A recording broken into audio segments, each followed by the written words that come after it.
Bonjour tout le monde, merci d'être revenu pour voir la troisième vidéo qui est celle-ci conclure cette petite review sur les Ogor Tribe. La partie qui va parler des listes en fonction des tribus et des deux autres vidéos qui nous ont un peu montré les capacités des différentes unités du Battle Tome. On avait commencé avec les Gutbusters pour les vidéos. Je vais présenter 3 listes Gutbusters. La première, ça sera en Blood Gullet. Alors, c'est la liste que je pense la plus optimisée. C'est une liste qu'on pourrait sortir n'importe où dans un milieu compétitif, quoi. Elle est costaud. Elle se base sur les unités fortes du Battle Tome. Dans l'allégeance, potentiellement la plus forte, ou dans les deux plus fortes du BT, celle qui permet d'améliorer les bouchers. C'est pour ça que je mets 2 bouchers. Donc, boucher en général, avec festin de sang et déluge de graisse pour apporter moins 1 à la touche. Comme ils ont droit à 2 sorts, autant les varier. Un Slaughter Master, pour avoir aussi l'aptitude du Slaughter Master qui est efficace et l'inclure dans le bataillon qui lui permet d'utiliser 2 fois cette aptitude et qui le rend très efficace. Après, ça se joue entre le boucher et le Slaughter Master, les effets du bataillon, pourquoi pas. Je préfère celui du Slaughter Master. Et en second sort, j'y mets casse-côte pour avoir un peu de pénétration d'armure dans cette armée qui en manque quand même. Et ensuite, un Frostlord sur Stonehorn, parce que c'est une des meilleures unités du BT. Ça fait 3 héros, je trouve que c'est acceptable.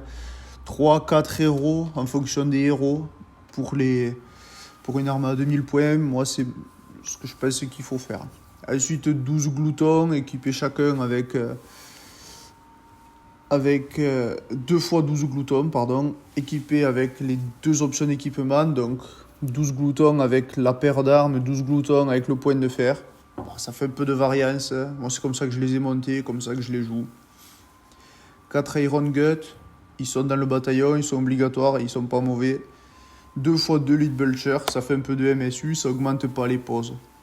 Ça fait une liste en 3 pauses, c'est assez efficace je pense. On occupe bien la table avec beaucoup de monde. Toutes les figurines comptent pour 2, le Frostlord pour 10. C'est correct, ça tape bien. Ça fait 155 points de vie, c'est pas ridicule. Donc voilà, c'est ce que je propose en Blood Gullet. J'attends vos critiques parce que celle-là, on va dire, c'est plutôt dans les listes fortes que je propose. Une deuxième liste. Celle-là, celle où j'ai le plus réfléchi. C'est pour l'allégeance des Undergut. Je pense qu'on ne pouvait pas passer à côté de cette allégeance. Alors j'ai pas mal été aidé par un certain Guillaume, que je remercie beaucoup, qui m'a donné beaucoup de conseils. Dans la plupart des choses bonnes que vous attendrez ici, ça sera de lui, et les trucs un peu mauvais, il y a des chances que ça soit de moi. Alors voilà pour la liste Undergut. C'est pareil, je mets 2 bouchers, j'en ai parlé dans la petite review sur les unités, avec le sort casse-côte, parce que il est super pour les unités de tir, et qu'on va en avoir dans cette armée. Et je mets 2 fois le boucher, parce que les aptitudes Slaughter Master sont pas si intéressantes, et qu'une fois qu'on aura mis casse-côte avec un, on peut toujours utiliser le sort signature du boucher avec l'autre, qui est super. J'ai décidé de le jouer avec 2 bataillons, donc la bande du boucher, le boucher, 4 Iron Gut, 3 gloutons, il faut en mettre, et 3 fois 4 Lead Belcher, parce que l'allégeance leur permet d'augmenter leur portée de tir, et ça les rend bien meilleurs en fait. Et ensuite un second bataillon avec le tyran, encore 4 Iron Gut, sont obligatoires, et 2 canons pour bénéficier des aptitudes de cette sous-allégeance qui améliore la létalité des canons. Ça fait qu'on tombe à 3 pauses aussi, avec 2 points de commandement en début de partie, sans compter celui qu'on va gagner. On risque d'en utiliser un à tous les tours pour l'aptitude de commandement pour améliorer les canons. Et ça fait quand même quelque chose de plutôt costaud, je trouve. Enfin, costaud. C'est pas le top du top quand même, hein. Faut pas se leurrer, mais ça a l'avantage de proposer une vision différente de tir, on va dire, pour une bande d'ogres. Voilà, c'est celle que j'ai retenue pour la vidéo. J'allais pas me mettre C4 non plus, pas faire une vidéo de 10 heures. Voilà, voir ce que vous en pensez, me proposer des alternatives, voir si j'ai déjà pensé à ces alternatives ou pas. Maintenant, on passe sur les listes des Beast Claw Rider.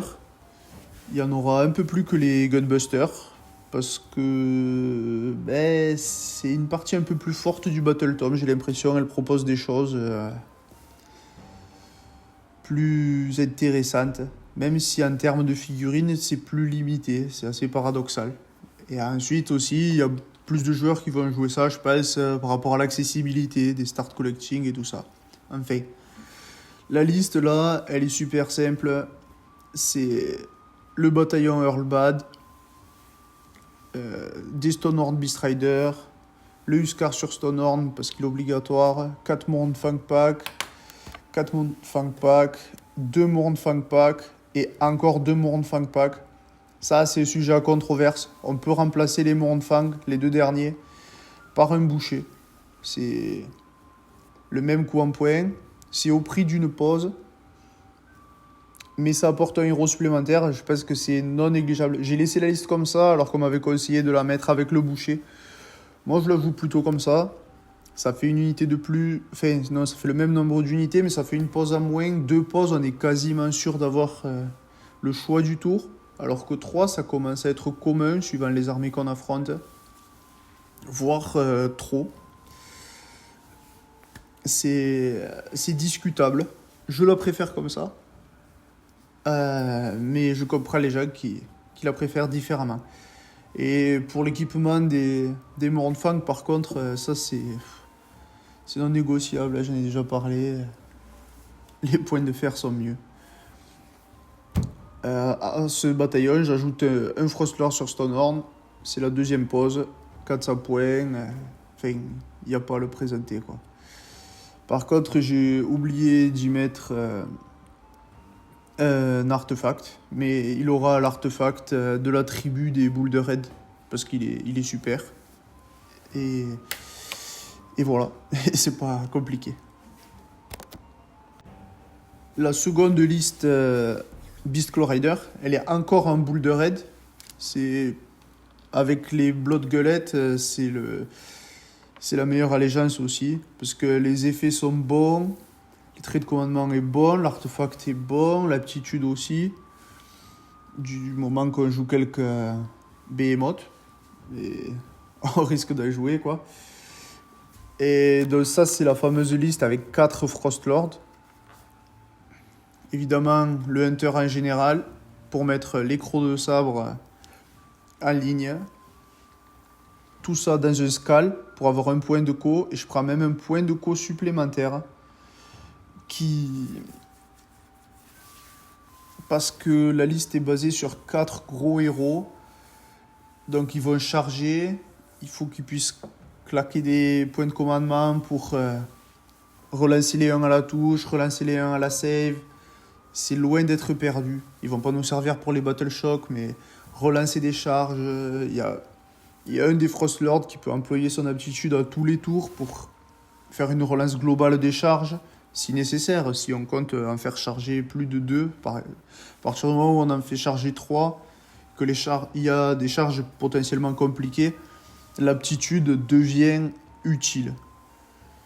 Pour les artefacts, c'est pas compliqué. L'artefact des boules de raid sur un des Frostlords. Et un second artefact, le katana là, sur le Hunter, qui permet d'avoir encore un point de co supplémentaire. Ça fait que même si on se fait charger, on a des 3+, ça fait des saves à 3+, ça peut faire des saves à 3+, on relance des 1. Ça se tombe pas comme ça, avec le squelette de pierre des Stonehorn, c'est de la bonne liste. Après, évidemment, dès qu'on tombe sur des cordons, sur des machins, c'est une liste qui est très facilement contrable. Le Hunter, même s'il est en embuscade, ça nous apporte un petit truc, mais c'est pas à la folie avec 2 crocs de sabre. Après, à voir si, en mettant un Frostlord sur Thundertusk, on peut rajouter 2 crocs de sabre, si c'est un peu plus d'impact, je suis pas sûr. Mais ça se réfléchit. Moi, je défends le Thundertusk. C'est pareil, on en a parlé et on m'a convaincu de mettre des Stonehorn. Et c'est vrai qu'ils sont quand même meilleurs à beaucoup de points. Ce sera pour la liste des 4 Frostlords.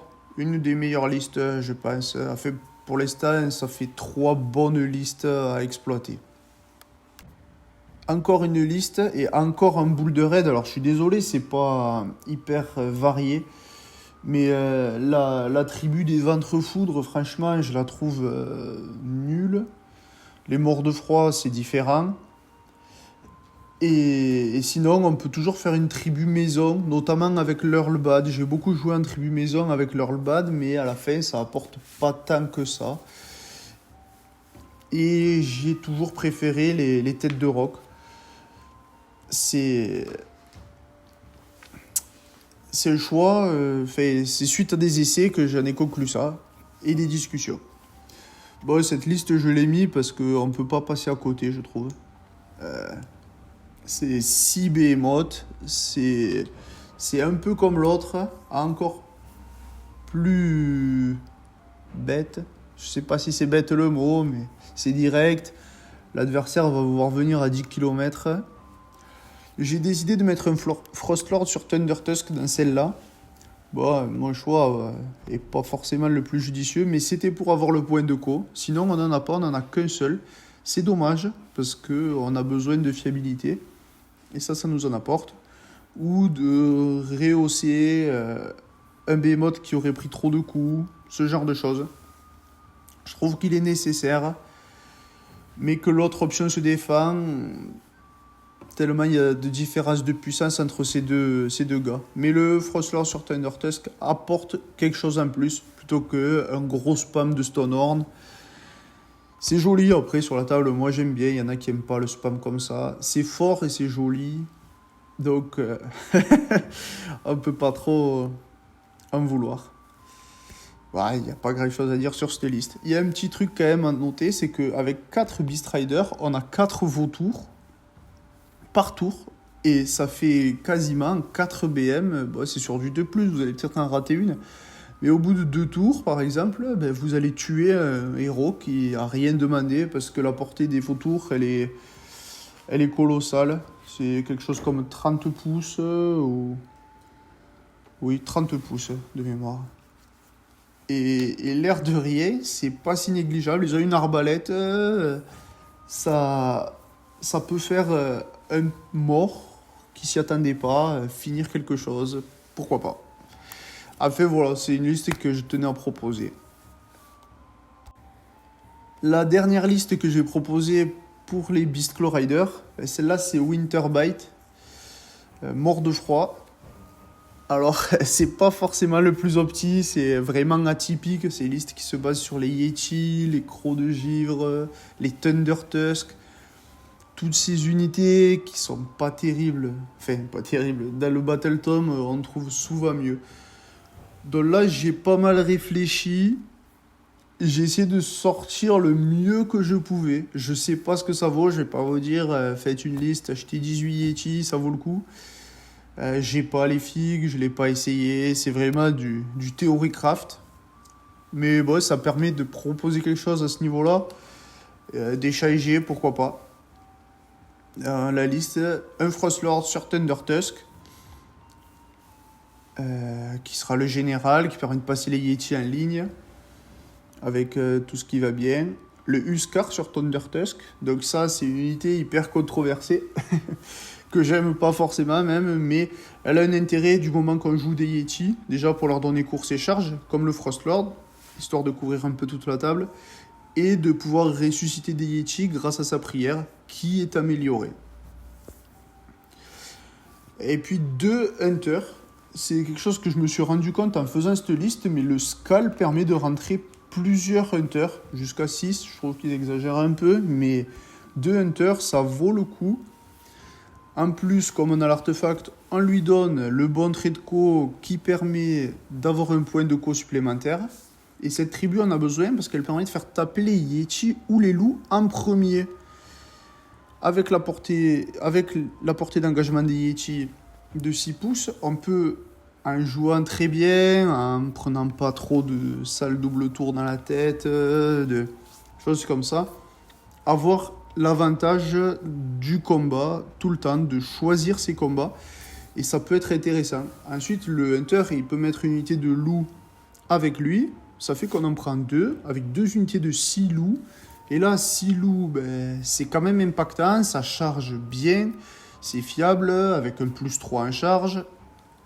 Ça peut taper en premier si jamais ça n'a pas détruit ce que ça a attaqué.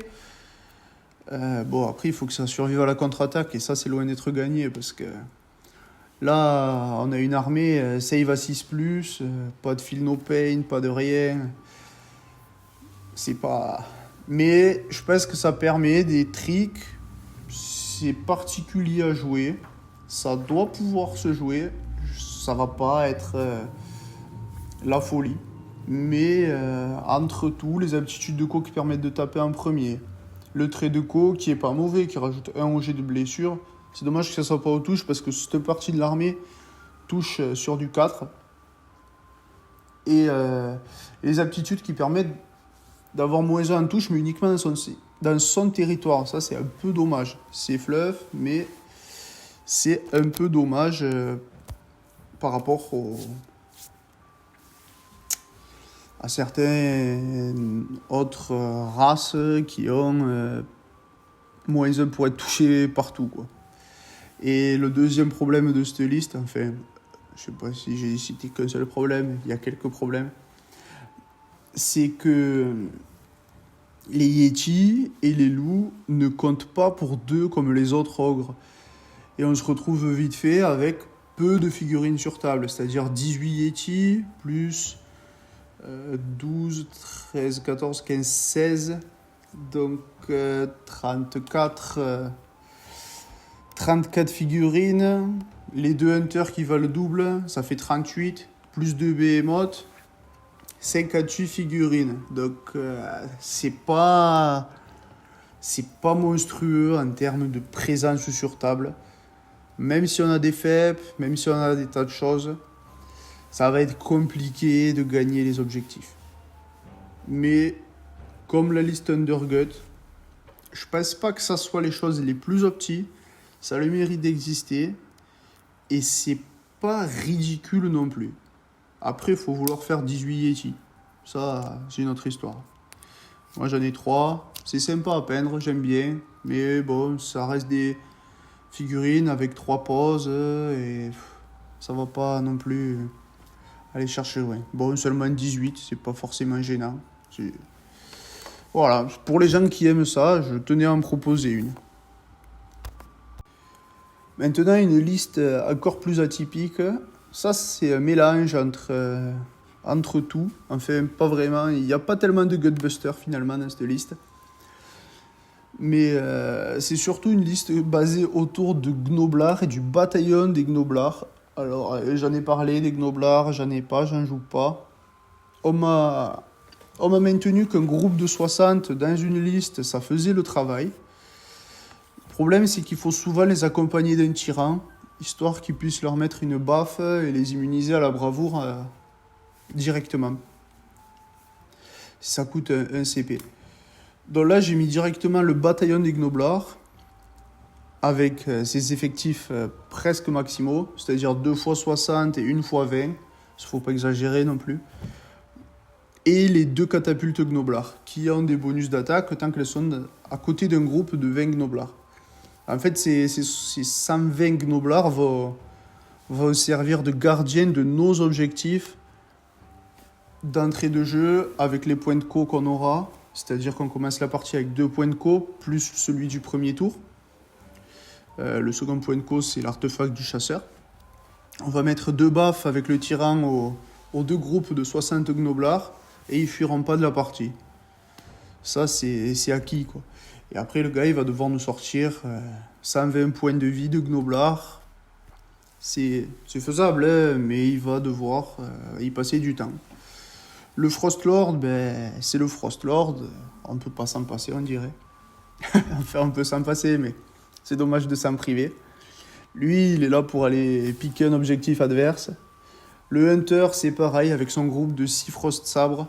C'est visible, hein, le gars va vous voir venir, mais pareil, plus 3 en charge, 6 Frost Sabres.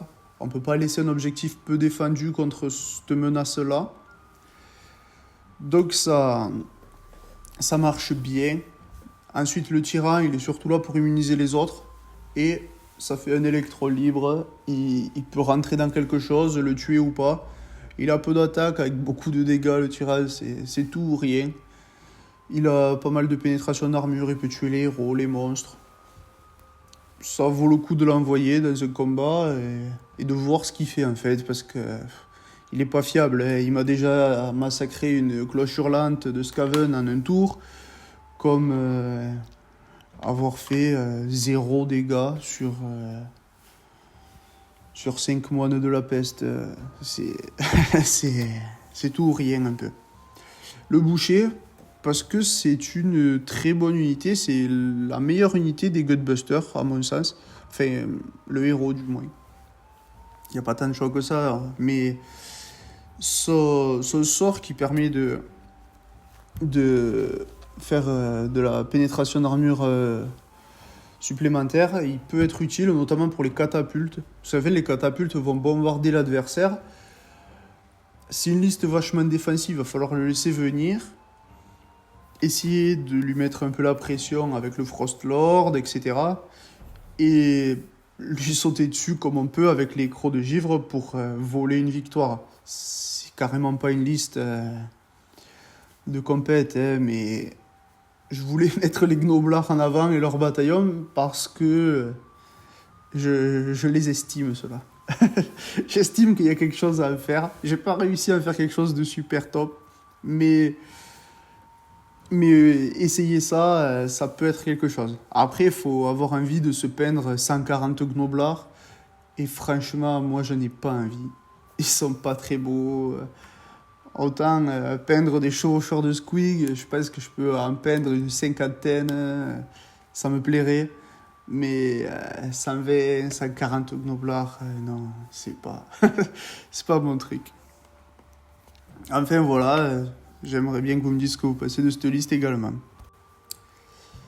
J'ai présenté les 7 listes que j'avais envie de présenter, qui offrent différents aspects du jeu. J'ai essayé de faire des listes assez optimisées. Alors ça vaut ce que ça vaut en fonction de mon niveau de jeu particulièrement, qui n'est pas exceptionnel. Mon analyse du Battle Tome en soi, en fait, il n'est pas forcément dépendant d'une méta ou autre. C'est plutôt une analyse interne du Battle Tome et de ce qu'on peut en faire. Il y a plusieurs listes qui peuvent être compétitives, je pense, dans ce que j'ai proposé. Il y en a d'autres qui sont plus fun. À voir si des gens ont d'autres opinions que la mienne, ça m'intéresserait. Je tenais à remercier Guillaume, qui a beaucoup participé à la conception de ces listes. Je l'ai déjà dit une fois, mais la plupart des bonnes, elles viennent de lui et le reste de moi. C'est comme ça. Maintenant, j'aimerais avoir vos retours sur les différentes listes, via les commentaires, via le forum, pour essayer d'approfondir, d'améliorer, de proposer des choses que j'ai pas vues. Je sais que j'ai pas proposé de liste type White Dwarf, avec un peu de tout, des cavaliers, des canons, des mecs à pied, Gutbuster, Beastclaw mélangés. Parce que c'est des listes fun, très agréables à jouer, qui permettent de jouer 5 tours sans se prendre la tête. Mais je pense pas que j'ai besoin de vous présenter une liste de ce genre dans cette vidéo. Je vous dis merci beaucoup pour avoir tout regardé, si vous l'avez fait. Et à la prochaine pour un nouveau Battle Tome, je pense. Et peut-être une courte vidéo après la fac de décembre, histoire de voir les changements que ça aura apporté au Battle Tom Ogre. Même si le Battle Tom est plutôt équilibré en interne, et je pense pas qu'il y ait de gros changements. Enfin, c'est mon avis personnel. Allez, au revoir, merci encore.